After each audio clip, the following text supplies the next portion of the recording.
Bismillahirrahmanirrahim. Sahabat-sahabatku khazanah Islam, Assalamualaikum warahmatullahi wabarakatuh. Alhamdulillah, pada minggu ini, episod yang ke-81, kita akan ambil satu lagi topik yang akan kita bincangkan tentang prostat. Apakah itu penyakit prostat dan cara rawatannya? Ayuh, marilah sama-sama kita mengikutinya. Bismillahirrahmanirrahim. Alhamdulillahirrabbilalamin.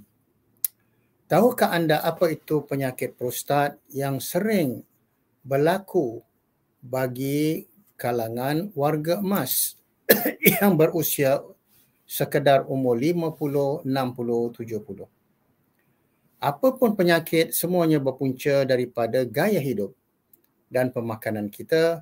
Maka itu Allah berpesan kepada kita dalam surah Al-A'raf ayat 31 yang berbunyi, Ya bani Adam khuzu zinatakum 'inda kulli masjidin wa kulu washrabu wa la tusrifu. Wahai anak Adam, pakailah pakaianmu yang indah setiap kali kamu memasuki masjid. Maka makan dan minumlah, namun jangan kamu berlebih-lebihan. Janganlah kamu melampaui batas yang apa diperlukan. Janganlah sampai kita makan minum sesuatu yang diharamkan oleh Allah Subhanahu Wa Taala ataupun makanan yang boleh memudaratkan. Sahabat-sahabatku khazanah Islam, ketahuilah, prostat ataupun dikatakan prostate, which remains stable after birth, it grows with the change in hormonal structure in adolescence and reaches its normal size by the age of 20. Dikatakan prostat itu berada dalam keadaan stabil setelah kita lahir. Maka ia akan tumbuh dengan pertukaran struktur hormon kita ketika kita berusia anak-anak, sehinggalah sampai saiz yang normal ketika kita berusia 20 tahun. Dikatakan the prostate, which remains at its normal size between the ages of 20 and 40 and grows again after the age of 40. Dikatakan penyakit prostat itu ataupun prostat berada dalam keadaan saiz yang normal ketika seseorang itu berusia 20 hingga 40 tahun. Namun, setelah kita berusia 40 tahun, ia tumbuh lagi dan berkembang daripada saiz yang normal. Dan apabila berlaku pada proses yang kedua, ataupun dikatakan this second growth, which is an undesirable growth, occurs with the contribution of changing hormonal structure and genetic background. Dikatakan pada pertumbuhan yang kedua ini satu pertumbuhan yang tidak diingini, berlaku bersama perubahan struktur hormon dan latar belakang genetik kita. Maka dari itu, jika berlakunya pertumbuhan kedua pada prostat kita, ketika itu kita perlu diagnose terhadap gangguan prostat itu sangatlah diperlukan dan kita perlu cepat berjumpa dengan doktor. Ini mengikut kajian secara medikal oleh Dr. Tania Savitri. Seterusnya, anda perlu dapatkan nasihat doktor pada pertumbuhan yang kedua kerana prostat kita semakin membesar. Doktor mungkin akan menanyakan riwayat penyakit anda atau anggota keluarga anda kalau sekiranya ia berkaitan dengan genital ataupun keturunan. Setelah itu, doktor akan melakukan pemeriksaan fizikal secara fizikal ataupun yang dikatakan diagnose benign enlargement of the prostate. Maknanya ataupun lebih dikenal sebagai BPH. Tujuannya agar mengetahui adanya cairan yang bocor dari saluran kencing kita dan memeriksa struktum buah zakar yang bengkak atau lunak, dan mereka akan memeriksa prostat dengan menggunakan digital rectal exam ataupun colok rektum. Ini ada beberapa prosedur yang juga mungkin dilakukan.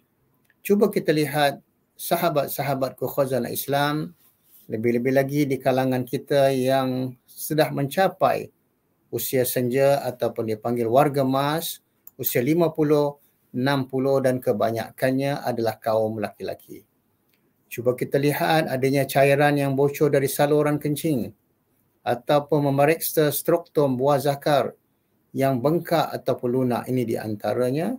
Kita lihat buah zakar kita ada berlakunya cairan yang bocor, ataupun ada berlakunya bengkak ataupun lunak pada buah zakar kita. Itu tanda-tanda petanda tentang hernia. Maka dari itu kita lihat ada beberapa gejala yang perlu kita perhatikan. Ketahuilah sahabat-sahabatku khazanah Islam, wa iyazubillah, maka sebagaimana kebanyakan yang normal, yang dikatakan penyakit yang umum, yang sering berlaku terhadap prostat ataupun dipanggil BPH ataupun benign enlargement of the prostate, yang pertama, dan yang kedua adalah prostate cancer, wa iyazubillah, dan yang ketiga adalah prostatitis, inflammation of prostate. Yang kedua adalah bara prostat. Yang ketiga adalah inflammation of the prostate, maknanya peradangan terhadap prostat itu. Maka dikatakan these three diseases can cause urinary discomfort, such as night urination, frequent urination, burning when urinating, and inability to empty completely. Dikatakan bahawa ketiga-tiga penyakit ini akan mengakibatkan ketidakselesaan ketika membuang air kencing ataupun air kecil, seperti kita melakukan pada malam hari. Dan mereka yang mengalami prostat sering akan buang air kecil ketika malam, ataupun berlakunya sesuatu sakit, seolah-olah sakit ketika membuang air kecil, ataupun berlakunya peradangan, ataupun inability to empty completely, maknanya ia ketika buang air kecil ia tidak dapat lawas secara keseluruhannya, maknanya ada sedikit-sedikit lagi yang keluar daripada air kencingnya, wa iyazubillah min zalik. Jarang sekali ia boleh akibat pendarahan ketika membuang air kecil, ataupun ada masalah ejaculation bagi seorang lelaki yang memancarkan air maninya. Maka dari itu kita perlu cepat berhati-hati dan terus berdoa dan melakukan langkah-langkah yang awal apabila ada berlakunya tiga penyakit ini. Dan di antara penyebab pembesaran prostat jinak ataupun BPH yang dikatakan the common disease of prostate adalah benign enlargement of the prostate, maknanya perubahan pembesaran adalah perubahan keseimbangan hormon akibat bertambahnya usia.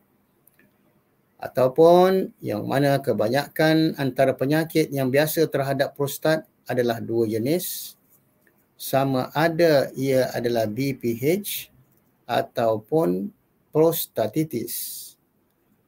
Maka sehingga hari ini belum ditemukan secara pasti apakah yang menyebabkan terjadinya pembesaran prostat jinak ataupun BPH dan terjadinya peradangan prostatitis ataupun inflammation.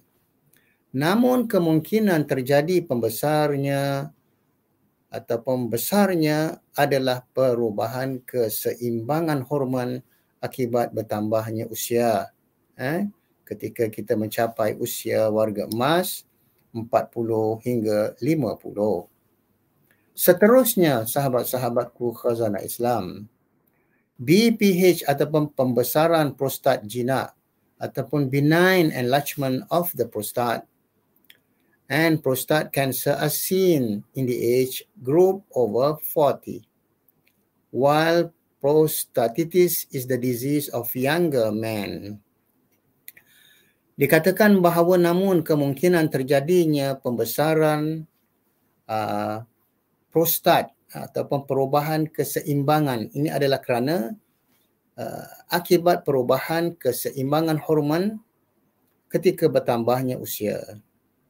Ataupun BPH atau benign enlargement of the prostate atau pembesaran prostat jinak ataupun bara prostat agak lebih ketara pada golongan lelaki yang berusia 40 tahun ataupun yang ke atas. Manakala prostatitis adalah penyakit prostat yang terjadi bagi kaum lelaki yang berusia muda kurang daripada 40 tahun. Wa iyazbillah min zalik. Maka dari itu, perlulah kita ketahui selanjutnya yang berkaitan dengan PSA, Prostate Specific Antigen. Dikatakan is the most used parameter in the diagnosis of prostate disease. Dia akan menggunakan suatu parameter untuk diagnose penyakit prostat. Jadi PSA adalah protein produced only by the prostate in the body. Maknanya dia akan menggunakan penggunaan protein pada prostat di dalam badan. Increases as it enters the blood during prostate disease. Bahawa ia akan bertambah ketika masuknya darah ketika penyakit prostat. Makanya apa-apa, any deterioration that may occur in the prostate tissue causes an increase in PSA. These include inflammation of the prostate, prostate cancer and benign enlargement of the prostate. Dikatakan maka apa pun proses tindakan yang boleh berlaku pada tisu prostat boleh mengakibatkan peningkatan pada PSA. Maka ini juga termasuk berlakunya peradangan pada prostat ataupun bara prostat dan benign enlargement of prostate ataupun dikatakan pembesaran kelenjar lunak. Dan seterusnya, ketahuilah bahawa BPH atau benign prostate enlargement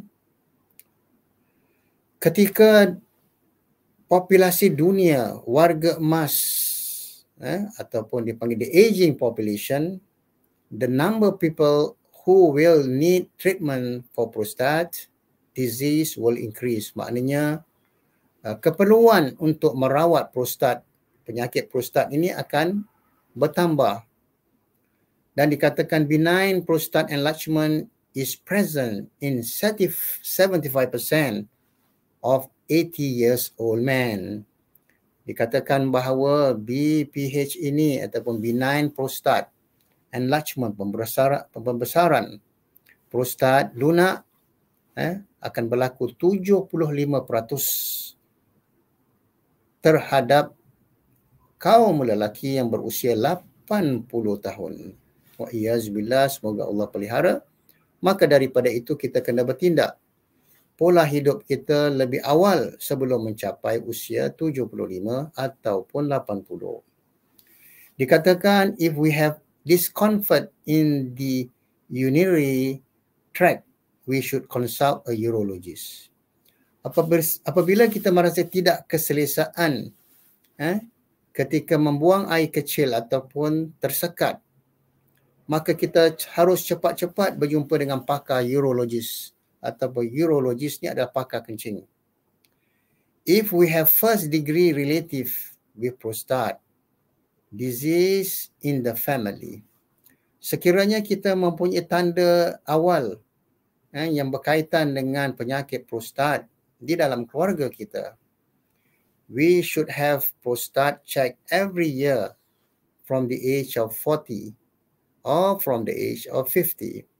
Apabila dalam sejarah keluarga kita mempunyai penyakit prostat, kita harus mengadakan pemeriksaan prostat ketika berusia 40 tahun sehinggalah usia 50 tahun supaya ia tidak mengakibatkan yang lebih ketara ataupun teruk lagi. Walau macam mana pun, kita sentiasa kembali kepada Allah Subhanahu Wa Taala. Cepat-cepat kembali kepada Allah dan ubah cara hidup kita dan pola hidup kita. Dan masih ada harapan lagi kerana Nabi SAW bersabda, likulli da'in dawa' fa idza usiba ad-da'u dawa' bari'a biiznillah. Bagi setiap penyakit pasti ada obatnya. Yakni Allah turunkan penyakit, bersamanya ada penawar. Maka gaya hidup dan begitu juga memerlukan keperluan untuk terapi obat-obatan yang salah satu daripada cara yang mudah dan primary methods of treatment, maknanya cara-cara rawatan yang awal. Apart from these, prostate operation can be performed with methods such as high energy laser system, such as green light, high frequency sound waves, HIFU, and cryotherapy in light of new technological developments in the treatment of prostate. Maka dari itu, selain daripada kita mengambil ubat pada tahap pertama, tahap sekunder ataupun selanjutnya, jika diperlukan pembedahan prostat, boleh dilakukan dengan berbagai cara. Di antaranya high energy laser system, seperti pemancaran laser hijau. Yang kedua, high frequency sound waves, maknanya boleh juga dilakukan HIFU, maknanya melalui gelombang sering. Dan yang ketiga, cryotherapy ataupun terapi cryo yang menggunakan pancaran cahaya dengan teknologi baru, perkembangan teknologi baru. Ini semua adalah untuk merawat bara prostat. Wa'iyazbillah, semoga Allah pelihara kita. Maka dari itu, apabila ada petanda-petanda gejala, hendaklah kita cepat mendapatkan bantuan dan nasihat doktor pakar. In treatments of prostate cancer, the changes such as success have increased considerably with the use of new drugs and especially robotic system.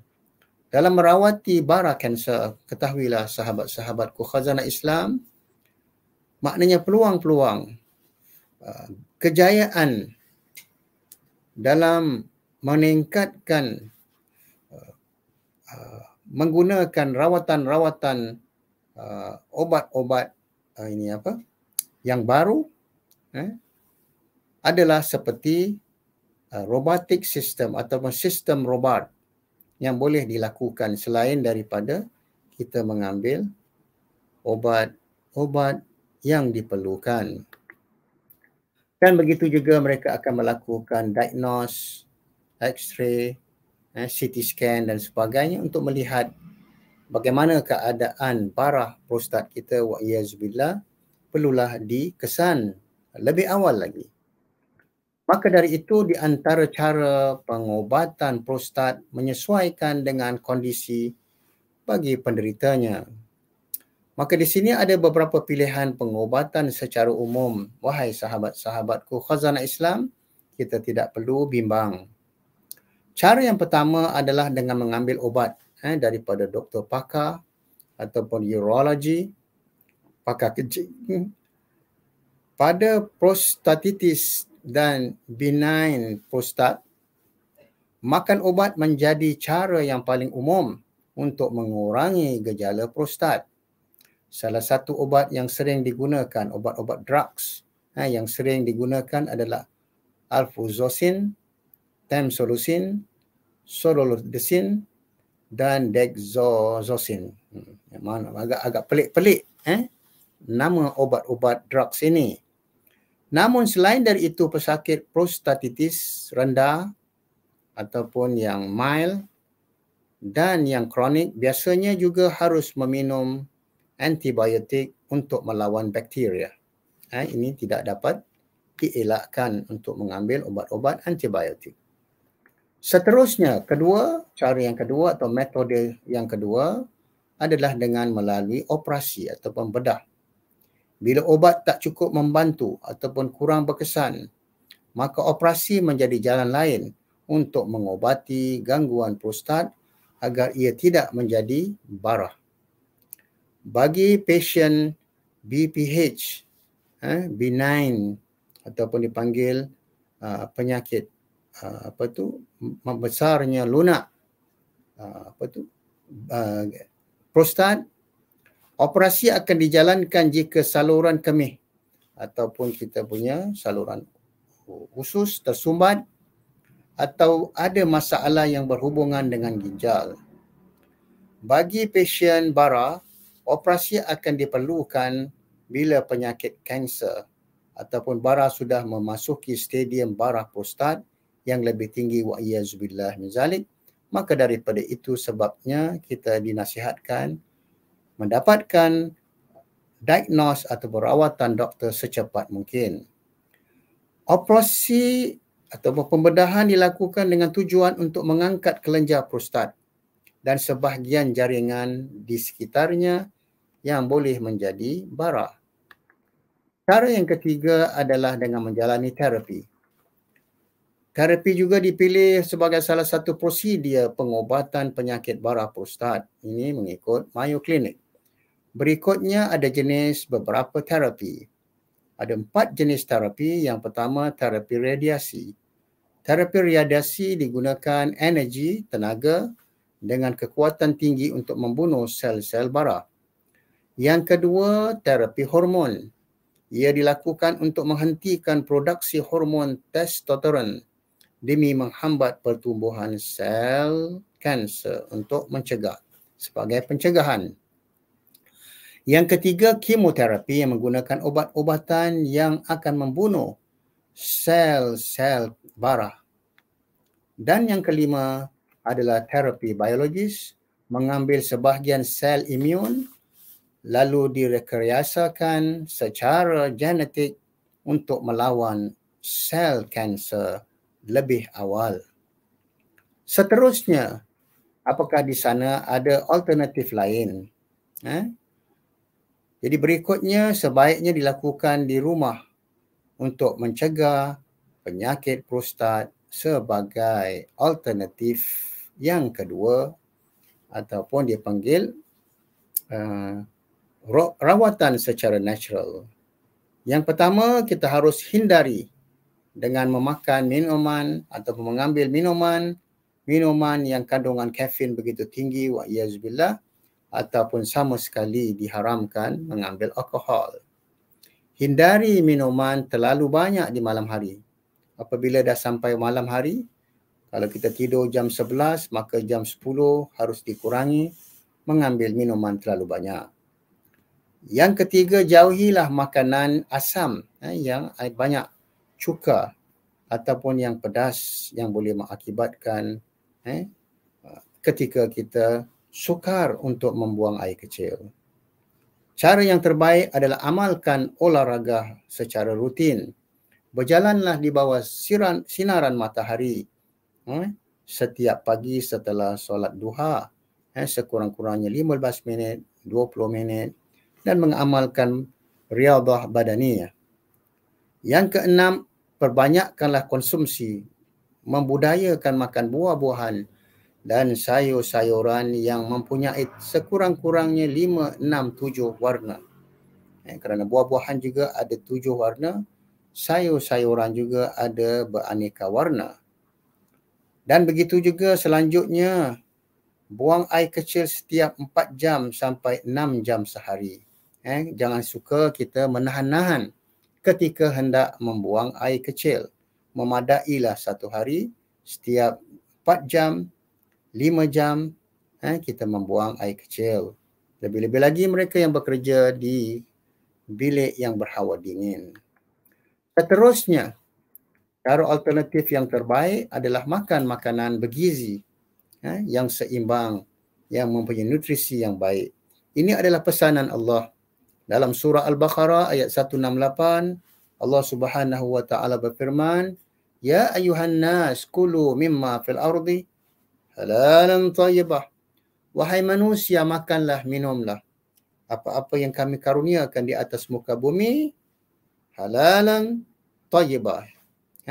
Pastikan makanan itu halal dan kualitinya baik, mempunyai secara wholesome, holistik. Ini makanan yang berzat, makanan yang bersih, makanan yang selamat, dan makanan yang mempunyai gizi, nutrisi yang tinggi. Jangan lupa untuk terus melakukan pemeriksaan rutin doktor apabila kita sudah ada gejala-gejala hernia sejak dari awal lagi dengan jadual yang ditentukan. Prostat, apabila kita sudah ada gejala-gejala prostat. Jangan ragu juga untuk meminta nasihat pakar dalam mengatasi semua gejala penyakit prostat yang dirasakan agar masalah boleh ditangani dengan lebih cepat dan lebih awal. Jangan sampai penyakit prostat kita menjadi barah, wa'iyazbillah. Jadi sebagaimana rawatan secara alternatif dan complementary, di antaranya dipanggil beneficial plants for prostate. Yang pertama, saw palmetto. Dikatakan this plant, which is a species of palm tree and known as saw palmetto, is one of the most widely used herbal remedies in prostate treatment. Ia merupakan salah satu obat-obatan herba, remedi herba untuk merawati penyakit prostat. Saw palmetto found in medicine or capsule, dia boleh didapati dalam bentuk obat-obatan farmasi ataupun dalam bentuk kapsul yang sudah disediakan bagi mereka yang mempunyai prostat yang membesar ataupun BPN, dan has a particularly reducing effect on urination, dan biasanya yang mempunyai kesan untuk mengurangkan masalah membuang air kecil. Yang kedua, buah brokoli, sayur brokoli. Dikatakan a prostate cure prepared with broccoli helps reduce symptom tadi. Dengan mengamalkan makan sayur brokoli yang disediakan dapat membantu untuk mengurangkan gejala-gejala prostat. 250 gram kalau di blend sayuran brokoli sehinggalah menjadi 1 liter.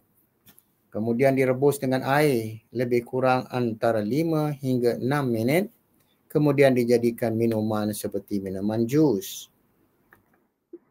Dikatakan rebuslah brokoli, kemudian tapislah dengan air dan dibagi 3. Maknanya kita dapat minum 3 waktu. Lebih kurang 1 liter dibagi 3. Kita minum 1/3 di sebelah pagi, 1/3 di sebelah tengah hari dan 1/3 ketika petang sebelum maghrib. Dan tapisan daripada brokoli atau sayur brokoli itu boleh dimakan sebagai salad. Dan direkomendkan supaya kita makan sekurang-kurangnya setengah jam selepas kita mengamali ataupun mengamalkan brokoli kio. Kalau kita ada ambil brokoli kio, kita digalakkan supaya makan setengah jam sebelumnya. Dan yang ketiga adalah prostat tea. Ada satu jenis teh yang sesuai untuk bantu penyakit prostat. Dikatakan the tea is made from herbs such as horse chestnut, tuja leaf, juniper seeds, unopened cypress cones, grassroot and parsley. Mungkin jenis-jenis teh ini agak sukar untuk didapati di negara kita. Mungkin harus diimport dan dibeli lagi daripada luar negeri. Sahabat-sahabatku khazan Islam, yang keempat bagi membantu penyakit prostat adalah green tea. Maknanya teh hijau yang sudah diambil, dikonsum oleh manusia seluruh dunia 5,000 tahun sejak zaman Mesir purba, dan begitu juga bagi rakyat kaum Cina di China. Yang mana green tea ini ataupun teh hijau ini sudah digunakan salah satu sumber antioksidan lebih daripada 5,000 tahun, dan begitu juga dapat membantu untuk melancarkan elimination dan toksin, dan begitu juga unsur-unsur berbahaya di dalam tubuh badan kita ataupun dipanggil antioksidan, dan untuk detoxification, pembuangan racun dalam tubuh badan kita. Dan dikatakan juga pakar herbalist, green tea which prevents the formation of kidney stone and heart disease greatly reduce and prevents the effects of this disease when consumed by people diagnosed with prostate. Dikatakan green tea, teh hijau ini mencegah daripada pembentukan batu ginjal di dalam ginjal kita, dan begitu juga penyakit hati, dan begitu juga alhamdulillah kajian telah membuktikan ia dapat bantu untuk mengurangi bagi mereka yang sudah didiagnos dengan penyakit prostat dengan izin Allah, mudah-mudahan. Yang kelima adalah pomegranate ataupun dipanggil buah delima. Buah ajaib ini dicipta oleh Allah SWT dan disebut di dalam Al-Quran, surah Waqi'ah dan surah Ar-Rahman, dipanggil Ar-Rumman tadi.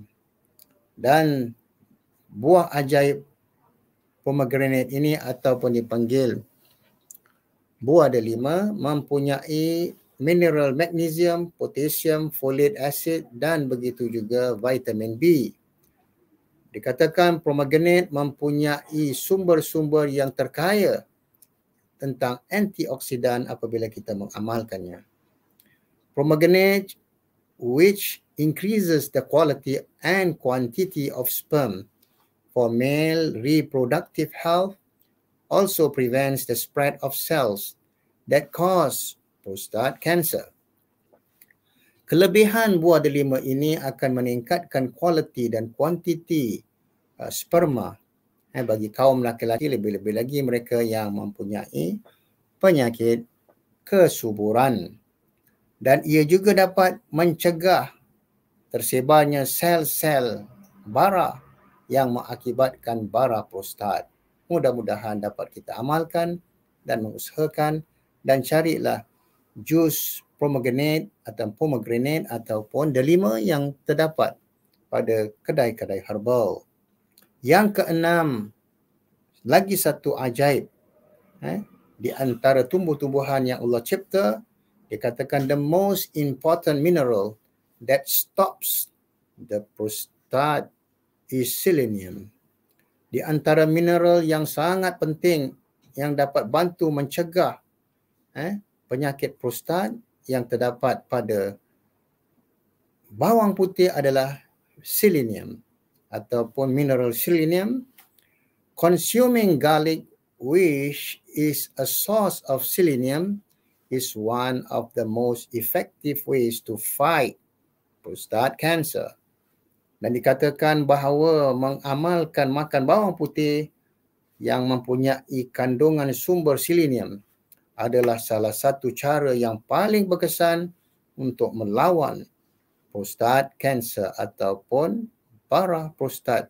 Marilah sama-sama kita mengamalkan 6 herba yang diciptakan oleh Allah Subhanahu Wa Taala yang boleh membantu kita.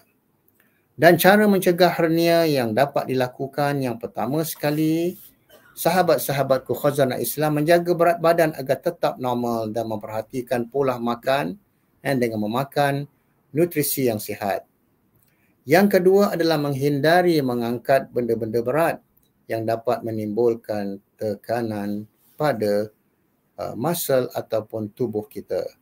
Maka seterusnya, inilah di antara herba-herba yang boleh membantu kita untuk mencegah penyakit prostat. Sekali lagi saya mengulangi, sumber-sumber tumbuh-tumbuhan, herba-herba yang boleh membantu kita adalah herbal saw palmetto ataupun palmetto, yang dikatakan bahawa spesies palm tree ini dikenal sebagai saw palmetto, yang mana telah diuji kaji remedies ini untuk merawat penyakit prostat. Yang kedua, sayuran brokoli. Yang ketiga adalah prostat tea ataupun teh prostat yang boleh kita cari, namun di sini agak sukar untuk kita mendapatnya melainkan di negara-negara lain. Yang keempat, teh hijau, yang kita kena mengeluarkan sedikit wang, walaupun kadang-kala jenis teh hijau ni agak mahal sedikit, untuk membantu kita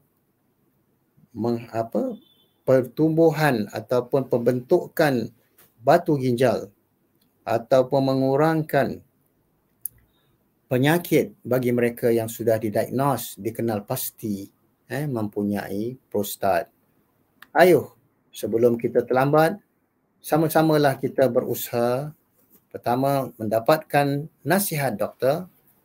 Yang kedua, amalkan gaya hidup sihat. Dan yang ketiga, amalkanlah 6 jenis herba ini dan buah-buahan ini agar Allah membantu kita dengan segera menjauhkan ataupun mengurangi penyakit prostat ini agar ia tidak menjadi bara. Amin, amin ya rabbal alamin. Mari sama-sama kita membaca doa ini. Bismillahirrahmanirrahim. Bismillahilladzi la yadurru ma'asmihi syai'un fil ardi wala fis sama'i wa huwas samiul alim.